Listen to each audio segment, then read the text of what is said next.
Bună ziua, stimați reprezentanți ai mass media. Vreau să vă salut și să vă mulțumesc că ați dat curs invitației noastre la această conferință de presă.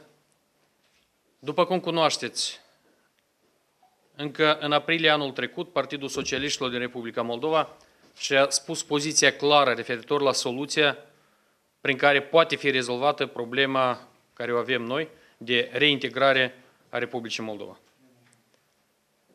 Sunt deja mai mult de 20 de ani de când avem o problemă majoră.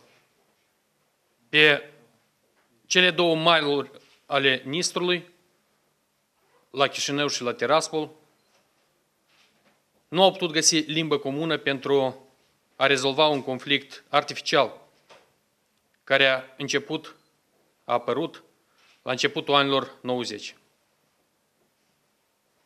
Vreau să vă spun că pe parcursul acești 20 de ani au fost mai multe încercări de a rezolva această problemă. Începând cu așa numitul document, memorandum al lui Primakov din 97, urmat cu mai multe inițiative, inclusiv cu idei de federalizare în perioada anilor 2000, 2002, 2003, noi, socialiștii, considerăm că rezolvarea problemei transnistrene are o singură soluție. Această soluție este federalizarea Republicii Moldova, crearea unei federații. Pe parcursul ultimilor luni, jumătate de an, experți de pe ambele maluri ale Nistrului, atât din partea stângă a Nistrului, cât și din partea dreaptă a Nistrului, persoane cu o experiență bogată, care cunosc foarte bine și din aproape acest subiect. Împreună cu noi, cu conducerea Partidului Socialiștilor, am făcut o analiză detaliată la toate experiențele și încercările de a rezolva problema transnistreană. Ținând cont de această experiență, noi, Partidul Socialiștilor, ne-am asumat riscul și responsabilitatea să venim cu un concept propriu de federalizare a Republicii Moldova. Vreau să vă informez că astăzi a avut loc ședința Consiliului Republican, organului suprem de conducere al Partidului Socialiștilor, unde a fost aprobat proiectul conceptului principiilor de bază de federalizare a Republicii Moldova.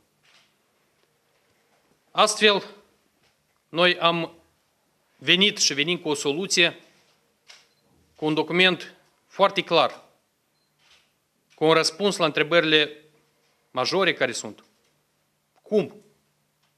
În ce formă urmează să soluționăm această problemă majoră? Noi propunem crearea unei federații, Moldova Federală, care va fi compusă din 3 subiecte federații, Găgăuzia, Transnistria și Republica Moldova, subiect al federației cu atribuții de centru federal. Federația va fi condusă de un președinte ales de către popor direct, de către toată populația federației. Va fi un parlament bicameral, Senat și Camera Reprezentanților, cu reprezentarea populației din toate 3 subiecte ale federației. Propunem ca federația să fie un stat neutru, demilitarizat. Ce înseamnă acest lucru? Fără armată.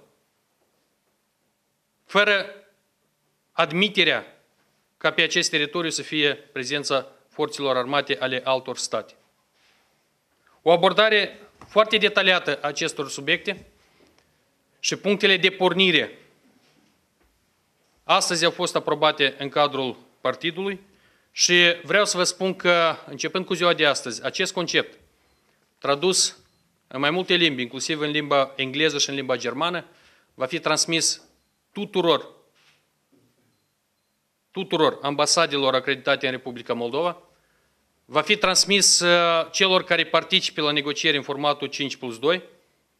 Vreau să vă spun că pe parcursul următoarelor luni, primul trimestru anul următor, vor avea loc mese rotunde și conferințe detaliate unde vom discuta abordarea pe care a propus-o socialiștii.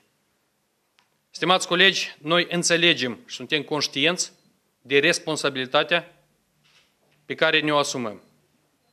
Noi considerăm că acesta este o abordare istorică, în premieră un partid din Republica Moldova, nu sub presiunea cuiva din exterior, vine cu un proiect de federalizare.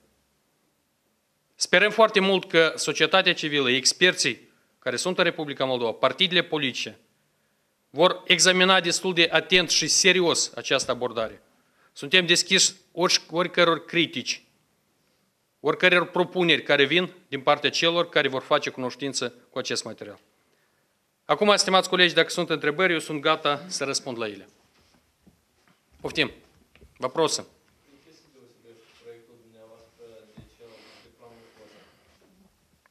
Nu trebuie să încercăm să găsim deosebiri sau asemănări cu planurile anterioare.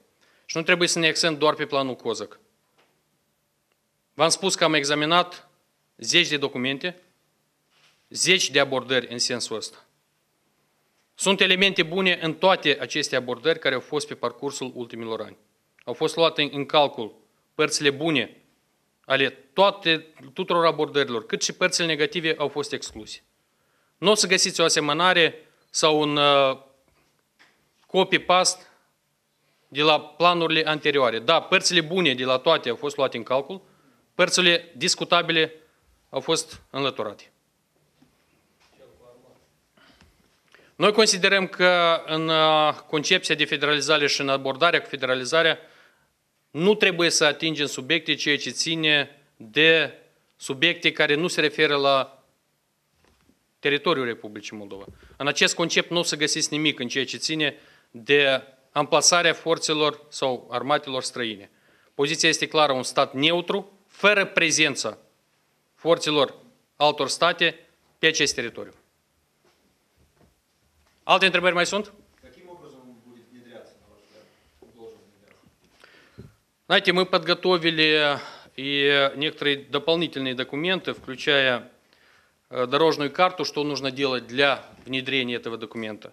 Но это будет раскрыто и рассмотрено уже на следующих наших круглых столах и конференциях. Безусловно, мы понимаем, что на правом берегу руководство нашей страны, нынешнее руководство, нынешний официальный Кишинев не готов к такому обсуждению. Но мы также понимаем, что другого выхода просто не будет. И я думаю, что через год-полтора в Молдове будет другая власть, которая поймет, что единственный выход из этой ситуации – это федерализация. И вот этот документ станет, если не основой, но существенным подспорьем для тех, которые начнут этот вопрос решать. Это все?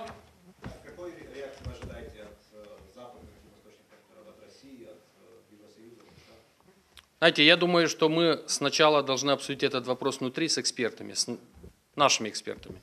Я планирую ближайшие неделю-полторы лично вручить этот документ депутатам Народного собрания Гагаузии и постараться вручить этот документ, если у меня будет возможность, но я с руководством Верховного Совета Приднестровья начал разговоры на эту тему, передать и им. Это ни в коем случае не должно быть монополией одной партии или Додона. Мы даем документ для начала дискуссий. Мы готовы рассмотреть все вопросы и предложения, которые будут для этого документа. Я уверен, что они будут, и они обязательно должны быть. Но мы с чего-то должны начать.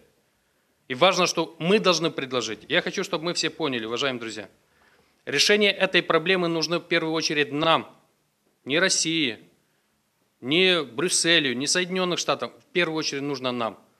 Правому берегу нужно для того, чтобы мы раз и навсегда закончили с вопросом о воссоединении, присоединении к какой-то Румынии. И если мы сумеем соединить страну, создать федерацию, мы этот вопрос точку поставим навсегда. Я уверен, что федерация нужна и Приднестровью, потому что для них тоже до конца непонятно. Существовать в таком режиме слишком долго не получится. Я не думаю, что они могли бы получить что-то большее на перспективу, чем в рамках федерации. Но это все предмет переговоров. Я понимаю, что будут много критики. Кто-то пошутил из наших коллег отсюда, что вы заметили, перед офисом партии начали копать. Ну, Румын Киртуака начал бомбу ставить после того, как мы начали говорить о федерализации. Ну, это шутка. Я понимаю, что критики будут. Пожалуйста, давайте обсудим. Я готов под каждую запятую, которая здесь есть, с конкретными доводами, с конкретными аргументами, исходя из того, что было последние 20 лет, мы хорошо подготовились. Мы готовы со всеми открыто говорить. Плюсы, минусы, предложения, пожалуйста, давайте начнем об этом говорить и обсуждать. Спасибо большое. До конца дня, максимум завтра, мы передадим всем из представителей прессы. Все, которые аккредитованы в Кишиневе, масс-медиа, получат эти документы. Все, которые хотят получить в электронной форме, вы получите на нашем сайте. И уже, как я сказал, все посольства получат этот документ, я думаю, что завтра до конца дня. Спасибо.